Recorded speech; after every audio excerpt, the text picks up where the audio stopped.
Hi there, Janet from Paper and Spark. Welcome to the fourth and final session of my Number Nerd series.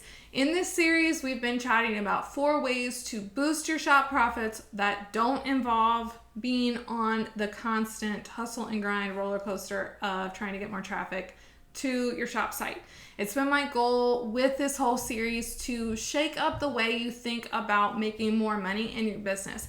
We tend to get tunnel vision and think that the only way to make more money is to drive more traffic. And so we spend so much of our time throwing spaghetti at the wall, trying to do all the things and post in all the places and do all the stuff. And it just involves a lot of work without getting immediate results on your bottom line. I want to help you work smarter, not harder, and get the results that you're looking for with less work. And we're going to do that by thinking about increasing your profitability in some outside the box ways with this series.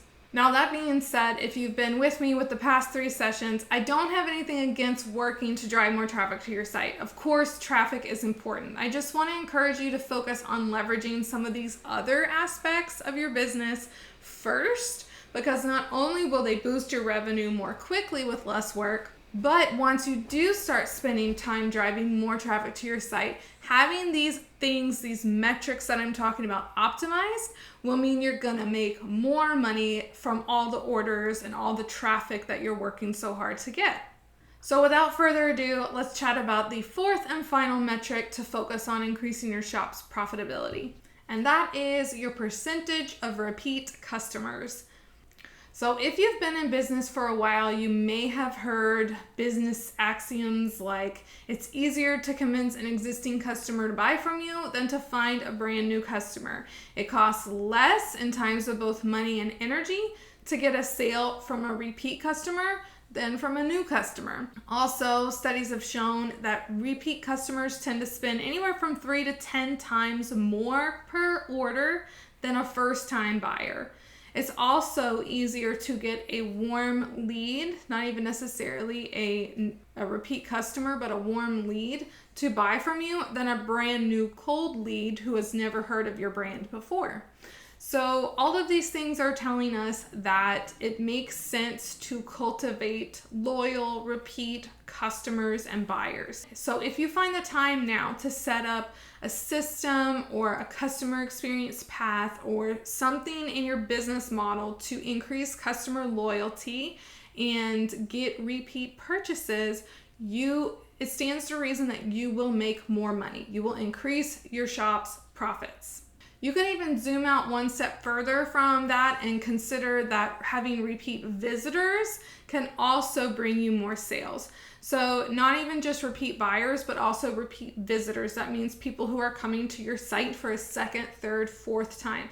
The more someone visits your site or has any sort of touch point with your brand, the more likely they are to buy and the more money they are likely to spend when they do buy. This is why so many people swear by things like retargeting ads. So now's a great time to ponder your percentage of repeat customers versus one-time customers, along with your returning site visitors versus new visitors. And you should be able to get that information from Google Analytics or your shop manager dashboard, depending on where you're selling. What can you do to improve both of those metrics? First, make sure that you're providing a great buying experience from start to finish so your existing customers want to come back. Obviously, if they have a negative experience buying from you, they're not going to become repeat customers. Second, you should also consider any sort of tactics like a reward program or a repeat customer discount or that sort of thing to encourage people or give them a little incentive to return to your shop. Third, you want to make sure that you actually have products in your business model for a repeat buyer to come back to buy. Sometimes we don't even have our product suite built out yet to where there is something for an existing customer to come back and purchase. So you may need to rethink the sort of products that you're offering to make sure there's something next or something else for your existing customers to return to buy. You also want to make sure that you have ways to build that long-term relationship with your customers, and that's when things like having a VIP Facebook group or building your email list or those sort of marketing ideas come into play. So my goal for you today is to just sit back and consider how you can build in a long-term relationship with your customers and with your browsers. What sort of plans or ideas can you put into practice in your business to make sure that customers come back to purchase again, so you can increase your sales without having to go out and find new customers or cold leads? It makes your marketing a lot easier to just convince those same customers to have a repeat purchase. Make sure that you're thinking through this process and that you're able to take advantage of the psychological aspect of selling.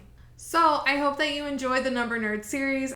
I hope that these little bite-sized nuggets of thinking of your business in hopefully a new light were motivating for you. I hope that you learned a few things that you can take action on quickly that will make an impact on your business's bottom line and help you increase your profits without necessarily having to stress about getting more traffic to your site.